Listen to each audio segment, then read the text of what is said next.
될 수 있도록 하겠습니다. 이게 각국이 다 추진을 하고 있는데 우리나라도 지금 보시는 바와 같이 5개 국가대표청의 팀을 선발해서 이 AI 독자 파운데이션 모델을 개발하는 그런 곳들이 데이터, 인재, GPU 측면에 있어서 아낌없이 지원이 될 수 있도록 노력을 하고 있고요. 하는데 기반이 될 수 있도록 오픈소스 기반으로 개발을 해서 저희가 적극 이게 확산될 수 있도록 또 지원을 할 계획으로 있습니다. 준비된 나라가 아닌가 그렇게 생각을 하고 있습니다. 먼저 피지컬 AI 기술 구성 체계를 보시면 이 피지컬 AI를 위한 AI 모델, 그래서 이제 피지컬 AI적인 부품들도 갖추어져야 됩니다. 엔비디아의 월드 모델과 같은 우리 자체의 그런 월드 모델 개발을 내년도에 150억 예산이 지금 반영이 되어 있는데요. 이런 핵심 기술 개발부터 착실하게 추진을 해서 우리나라가 엔비디아 physical AI is part of that. Then you're talking about industry AI. There are different things, but they dovetail quite well. So I will look at different areas. First, review AI in the industry, how it transform, what different path. Second, what's outlook for physical AI. We have to attach to something, right? Draw AI industry. Well, AI has been there for many years, and we don't have to repeat again. I think one thing I often say that human being generate most. When I stepped down from Foxconn as a vice chairman and board member, back to academia again, I said, well, I'm not going to do a single machine. I want to do a system. You have a fleet of jet engine. There are 3,777 aircraft engine GE made flying air. I used to work for Pratt Whitney, right? United Technology. There are also quite a number of engine there. So therefore, how you manage in a fleet? Data coming from where, right? 2005 and fabs, of course. The bottom fab, 7 nanometer below, is very expensive, $20 billion. EUV machine has about 10,000 sensors. So the 10,000 sensors. So there are Samsung foundry, you got TSMC foundries, right? You have the global foundries. So the process recipe shift, and also eventually you also have different type of variations. 다니고 벽을 타고 뭔가 종류의 형태와 그런 여러 가지 로봇들을 만들었어요. 휴머노 로봇들도 많이 만들었더라고요. 1956개 로봇들도 많이 있고요. 라든가 포스 프로세서 이런 종류의 장치로 외부에서 정보를 받아들입니다. 자, 받아들이는 정보로 어떤 판단을 내려야 되죠. 뭐 컴퓨터라든가 뭐 GPU라든가 이런 여러 가지 컴퓨팅 이퀄리티가 있어서 어떤 판단을 내려야 되고, 마지막으로 그 판단으로 움직여야 돼요. 어떤 피지컬한 현실적으로 걸어다니는 물건일 수 있던 현실을 움직여야 됩니다. 그래서 뭐 유압 장치라든가 인공근육이라든가 모터들이 필요합니다. 센스 플랫 액트가 3가지가 있어야지 우리는 로봇이 돌아요. 자, 트레이닝에서는 엔드-투-엔드 아키텍처로 바뀌어지기 시작합니다. 자, 그래서 굉장히 큰 변화인데 지난 한 1년, 2년 사이에 벌어지고 있는 로보틱스에서 큰 변화의 흐름입니다. 자, 근데 문제는 뭐냐면은 옛날에 perception, autonomy, control 따로 했을 적에는요, perception 할 때 뭐가 어떻게 되는지 우리는 이해를 해요. 뭐가 잘못되면 왜 잘못된지 알고요. 개발도 할 수 있고 우리는 이해를 합니다. autonomy 여러분 사진 안 찍죠? 그렇죠? 소라 같은 거는 데이터가 트레이닝할 데이터는 동영상이에요. 동영상 뭐 유튜브 인정 많죠? 하면 되는 거예요. 그래서 그런 데이터를 넣어서 트레이닝해서 아주 이런 훌륭한 정말로 유용한 인공지능 툴들이 많이 나옵니다. 오케이, 시뮬레이션을 통해서 많이 하죠. 그러니까 시뮬레이션 상에서 로봇들을 구현합니다. 진짜 로봇이 아니고 진짜 로봇을 시뮬레이션에서 구현해요. 그럼 뭐 수천 대를 한꺼번에 만들 수 있죠. 시뮬레이션이기 때문에 얘들이 넘어지고 부닥치고 하는 것들이 시뮬레이션으로 계산으로 그거를 데이터를 받을 수 있어요. 그러니까 합성된 데이터죠. 그걸로 트레이닝 시키면 되는 거예요. 와, 모든 문제가 해결됐네요. 이걸로 한번 뭐 수천 대 한꺼번에 돌릴 수 있으니까 어마무지만 데이터를 얻을 수가 있습니다. 자, 근데 문제도 많아요. 자, 이런 방식은 간단한 것들은 괜찮은데 이런 컨택트에 아주 민감한 방법, 그래서 굉장히 큰 로봇이 빠르게 이쪽 보이게 한다든가 이럴 경우에는 문제가 많습니다. 시뮬레이션은 절대로 아직 현재까지는 절대로 현실과 똑같지가 않아요. 시뮬레이션에서 계산한 이런 프릭션이나 이런 컨택트라든가 다이내믹스가 현실의 물리적인 것과 상당히 다릅니다. 그래서 트레이닝합니다. 이건 지금 테슬라의 오토리스죠.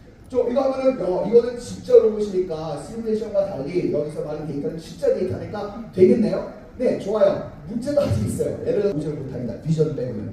그래서 이것도 문제가 많아요. 그래요? 그럼 진짜 로봇을 그냥 다 쓰면 안 돼요? 네, 그렇게 할 수도 있어요. 그럼 진짜 from the real robot, 진짜 로봇을 구동시켜서 로봇이 진짜 작동하면서 거기서 받는 데이터를 씁시다. 좋죠? 문제는 뭐냐면 진짜 로봇을 쓰려면 일단 어마무시하게 많은 로봇이 있어야 돼요. 엄청나게 많은 데이터가 필요하기 때문에. 그리고 뭐 짚는 건 그렇다 치는데 걷는 것 같은 로봇들은 넘어질 거예요. 넘어지고 부서질 거 아니에요. 그거를 감당할 수가 없어요. 그래서 economically 이런 로봇을 하는 것도 힘듭니다. 자, 만약 또 동영상 많잖아요, 유튜브에. 그 영상 있는 걸로 그냥 학습시키면 안 될까요? 뭐 좋죠. 굉장히 동영상도 많고 데이터를 얻기도 쉬워요. 아주 좋아요. 자, 문제 뭐냐? 여러분 피겨 스케이팅을 배운다고 해봐요. 피겨 스케이팅 하는 동영상을 보고 배울 수 있을까요? 힘들죠? 그렇죠? 자, 이런 비주얼 것만 말고 여러 가지 물리적인 그런 데이터가 락한다는 게 문제가 있습니다. 자, 그래서 이것도 사실 앞에 얘기한 거랑 비슷한데 또 하나 이제 텔레오퍼레이션. 로봇이 있고요. 사람이 무선 조종을 하면서 거기서 데이터를 보는 거죠. 이걸 특별히 넣은 이유는 아마 여러분 아시겠지만 3주 전인가 2주 전인가 원엑스라는 회사에서 네오라는 휴먼 로봇을 판매를 시작했어요. 프리오더를 시작했어요. 여러분 진짜 지금 저희 인터넷 가갖고요. 한 달에 500불 내면요. 이 로봇을 집으로 보내줄 거예요. 그리고 from day one. 그런데 많은 사람이 저거 뭐야 에이 막 실망을 했는데 저는 실망하지 않았어요. 왜냐면 이건 당연한 거거든요. 자, 무선조로 하는 이유가 뭐냐면 아직은 기술이 없기 때문에 그것도 맞아요. 근데 이 친구들이 하려는 건 뭐냐면 비즈니스 모델이 뭐냐, 이렇게 사람들한테 로봇을 대여해주거나 팔고 거기서 진짜 각각 집에서 설거지하고 빨래하면서 사람이 무선조로는 거기서 뭐가 나와요? 거기서 데이터가 나오는 거예요. 데이터는 금입니다. 금. 그 데이터를 갖다 계속 축적시켜서 어느 날 어느 정도 축적시키면 그 다음부터는 똑같은 로봇이 진짜로 어토노머스하게 자율적으로 기다려. 그게 이제 비즈니스 모델인 거예요. 그래서 대단합니다. 저 정말 놀랄 만한 기술, 진짜로 작동되는 거 보면 맨날 놀랍니다. 그리고 피규어, BMW 공장에서 쓴다고는 합니다. 네, 쓴다고 합니다. 또 뭐 이런 식으로 휴먼 로봇들이 이제 매니팩처링 이제 쓰기 시작하거나 이게 쓰고 있다고 얘기하는 기업들도 나오기 시작해요. 싫은 일들을 대신 시켜줄 수 있고 인력난 그런 문제를 해결할 수 있고요. 그래서 제가 생각해 제일 중요한 건 뭐냐면 hazard, 위험할 때 엄청나게 뜨거운 데서 작업하거나 강산이 있거나 아주 유해한 이런 케미컬 화학물질 있을 때 그럴 때도 쓸 수 있고요. 그래서 여러 가지 장점이 있습니다. 자, 아직은 우리가 보통 쓰는 보통 산업용보다 값이 비싸고 굉장히 복잡합니다. 그리고 아직은 reliability, durability 이게 고장 나요. 넘어지기도 쉬워요. 넘어지면 부서져요. 그리고 24시간 작동을 할 수 없어요. 그래서 아직 그런 문제도 많고요. 그리고 어떤 경우는 아직까지도 그냥 한 가지 일만 특화된 자동화된 로봇보다는 훨씬 느립니다. 네? 그래서 그런 단점도 있어요. 자, 그럼 이런 로봇 캠퍼스에서 이런 식으로 시험합니다. 이 로봇은 정말로 넘어뜨릴 수가 없습니다. 발로 차고 물고 해도 넘어뜨릴 수가 없는 로봇이에요. 이런 식으로 집어넣는 거예요. 매칭을 표해서 넘어지지 않습니다. 이걸 통해서 autonomy 엔진을 돌려서 움직이는 이런 로봇입니다. 자, 뭐 이제 진짜 쓸모있게 써야 될 거예요. 상자로 옮기게 했는데 잘해요. 참고로 빈 상자예요. 잘해. 그래서 그래? 좀 큰 상자를 하자. 이제는 자기 몸보다 큰 상자를 드는데 지금 이거는 리얼타임으로 밸런싱, 그러니까 이거 균형을 잡으면서 걷는 거예요. 근데 머리에 가려서 안 보여서 머리 입고 가는 것도 잘해요. 자, 그리고 카트를 끌고 미는 것도 잘합니다. 이거는 기존에 있던 로보틱스 어프로치를 새로운 타스크가 있을 때마다 거기에 대한 비헤이비어를 사람이 연구자들이 개발해야 되는데 이 로봇은 너무나 로버스트하기 때문에 그냥 카트에 들어가고 잡아당겨도 모든 걸 다 그대로 자동적으로 다 해주는 장점이 있습니다. 스스로 판단합니다. 자, 로봇과 명사당 가장 빨리 무악하고요. 공도 제일 세게 차고요. 빨래줄로 바보 차죠. 여태까지 로봇이 이렇게 힘이 세고 빠른 로봇을 사람들이 본 적이 없습니다. 다른 것 빼고요. 시간이 없으니까 결승전 제 좋아하는 장면 하나 보여드릴게요. 자, 보세요. 이제 독일 팀이 늘려오니까 얼팀스가 위기야! 가야 돼! 근데 장애물이 있어요. 스스로 보고 장애물을 피해서 뒤로 돌아갑니다. 자, 머리를 잡으세요. 머리가 두꺼운 거죠. 자, 골 차야 돼요. 그래서 걷어냅니다. 거기서 끝나는 게 아니에요. 보니까 상대편이 여기 있고 비어있는 거예요. 그래서 그래? 골을 넣어야겠다고 스스로 보고 골을 넣어옵니다. 자, 머리를 계속 보세요. 두리번 누르면서 계속 파악을 하죠. 그래서 골까지 찰 수 있을 것인가? 예스! 아이고 아깝네요. 거기서 안 끝내요. 나 못하겠어. 네가 해. 그래서 다른 2호기가 대신 박수를 받습니다. 2호기가 와서 이제 골을 치는데 다시 한번 저희가 조정하는 것이 아니고 로봇이 스스로 보고 스스로 판단하고 스스로 움직인다. 자, 콘에 넣을 수 있을 것이냐? 오케이. 그래서 벌써 라고 생각합니다. 그래서 아주 very excited. 자, 참고로 저희 팬들이 많아요. 누군지 빌 게이츠도 우리 팬이에요. 그래서 빌 게이츠 3주년에도 만났고 이거는 그 전 얘기했는데 그래서 아는 사람 이거 사실 비밀이었거든요. 지금 더 이상 비밀이 아니에요. 그래서 아는 사람 아는 게 허벅지에 빌 게이츠 사인이 항상 있었어요. 그래서 축구할 때도 사람들이 빌 게이츠 누구야? 그래서 막 그랬거든요. 근데 여러분 아실 거예요. 게이츠 노트라고 되게 유명한 퍼블리케이션이 있죠. 근데 미국, 중국 따라오고 있죠. 우리나라로 쫓아가야 됩니다. 더 해야 돼요. 자, 카피해서 지금 그때까지는 최고였던 우리 로봇 아르디노 스페이스로 새로운 로봇 연구 많이 하시고 새롭게 개발하시고 아이디어는 공유하면 공유할수록 더 커지는 거거든요. 그래서 오픈소스로 개발했습니다. 공개했습니다. 네, 감사합니다. Very proud. 자, 시간이 없는데 유명한 무비 디렉터, 감독들, 프로듀서들, 캐스팅들도 되게 많이 만나서 우리 로봇들 막 보여주고 많이 했어요. 여러분 아실 거예요. 데니 빌레이브 말이에요. 듄 감독. 놀라는 사람 없네. 존 페로 스타워즈 좋아하는 사람 스타워즈. 오케이. 와, 사람 오케이. 스타워즈. 네. 그리고 론 하워드 다 아실 거예요. 마크 해머는 감독 아닌데 루크 스카이워커는 아시죠? 루크 스카이워커, I'm your father. 제가 어렸을 때 내 영웅. 이런 여러 가지 이런 헐리우드의 이런 굉장히 좀 영향 있는 사람들을 우리 연구소 초대하고 로봇들을 보여주고 로봇들이 기어가고 뛰어가고 너무 좋아하는 거예요. 와우, this is. 아시는 분 있을 거예요. 되게 요즘 제가 핫한 영화 감독이죠. 인피니티 엔게임, 어벤져스 인피니티 워, 어벤져스 엔게임 하는 감독들이죠. 그 친구들 만나서 또 로봇을 보여줬어요. 너무 좋아하는 거예요. 똑같은 얘기 하는 거예요. 어벤져스 맞지? 그거 다 컴퓨터 그래픽스야. 근데 진짜 막 그렇게 얘기하는 거예요. 그래서 이번엔 귀엽죠?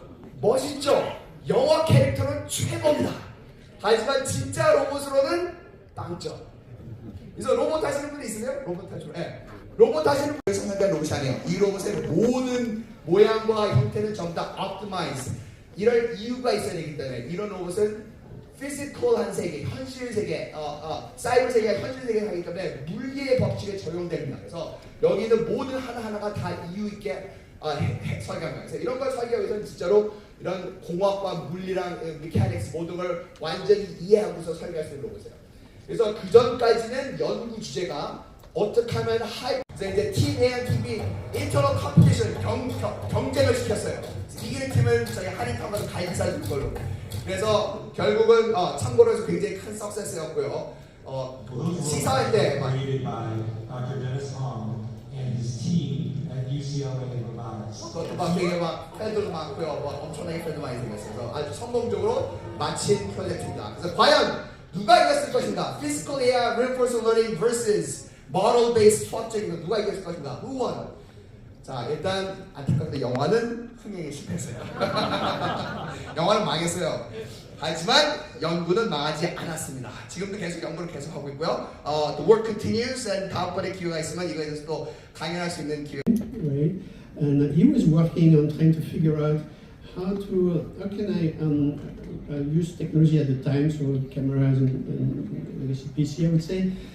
How can I recognize handwriting, right? I have pretty terrible handwriting in so many different languages. So for his work was pretty foundational on neural networking and language models for actually fusion, right? What can we do in a digital world, digital training, using models? And then how can we apply it back, and then how can we make a good system of it? And so that's one aspect. The second aspect, I think, is human augmentation. Certainly, that's the domain you think about smart glasses, and also, if you're familiar with a hearing aid, it's a cochlear type of layer. How can we improve that? We'll be talking about science fiction, but not so far away. Think about the universal sites, different locations. And in the factory, then we have robots and moving robots or flying drones. And so I want to talk a little bit about how can this work together. So we need to scale, right? So this is then your compute environment. We need acceleration, so GPU type of actually ratio performance, and you can spend the time doing some other things, right? Then,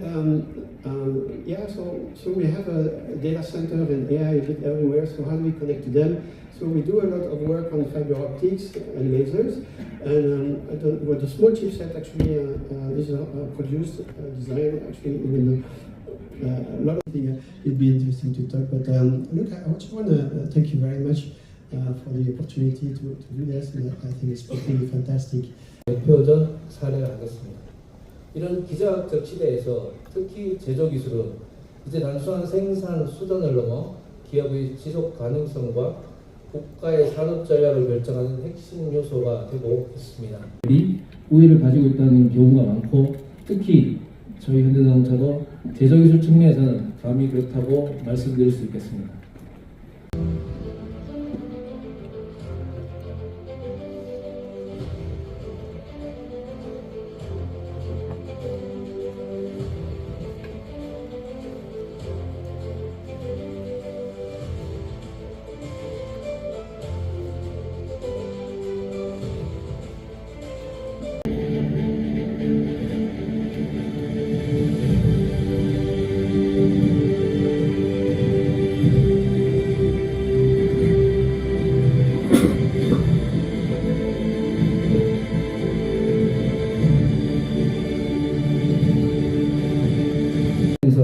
기존 내연 교환과 비교해서 완성차 시장 진입에 대한 기술적 장벽이 많이 낮아졌습니다. 이런 시장 변화에 따라 기존 완성차 OEM뿐만 아니라 이종 테크 업체들도 완성차 시장에 진출하여 경쟁이 심화되고 있습니다. 두 번째는 통신, 반도체, 디지털 트윈, 데이터 기술 등 디지털 기반의 기술 발전으로 제조 진흥화 전환이 가속화되고 있습니다. 마지막으로는 로봇 기술이 향상됨에 따라 고난도 작업의 자동화 가능성이 증대되고 이에 따라 여러분도 잘 아시는 것처럼 테슬라의 옵티머스, BMW와 피규어에 같은 완성차 OEM들도 휴머노이드 도입을 시도하고 있는 상황입니다. 쉬지 않는 생산으로 회사의 수익성과 지속 성장 가능성도 극대화시킬 수 있겠지만 저희가 지향하는 다크팩토리는 여기에 두 가지를 더 하고 있습니다. 첫 번째는 우리의 DF247은 사람의 역할을 재정의하고 확장하는 공장입니다. 단순 작업을 지속하고 위험한 환경에 때때로 노출되면서 공장을 가동하고 있는 역할에서 보다 고차원적인 관리자 역할로 대체하고 또 확장되어 가야 할 것입니다. 제조율과 품질을 동시에 향상시키는 혁신이 가능해집니다. 두 번째는 물류 자율화입니다. 피지컬 AI는 복잡한 제조 물류를 스스로 해결합니다.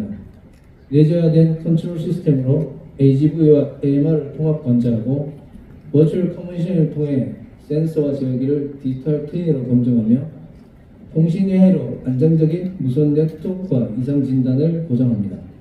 반복 작업을 넘어 복잡한 물류와 조립 지원까지 확장되며 사람과 로봇의 협업을 통해 안전하고 스마트한 제조 환경을 구현하는 핵심 역할을 할 것입니다. 사람과 기술이 함께 진화하는 미래형 자율 제조를 추구하고 있습니다. DF247은 사람의 역할을 재정의하고 더 나은 공장, 제품, 미래를 만듭니다.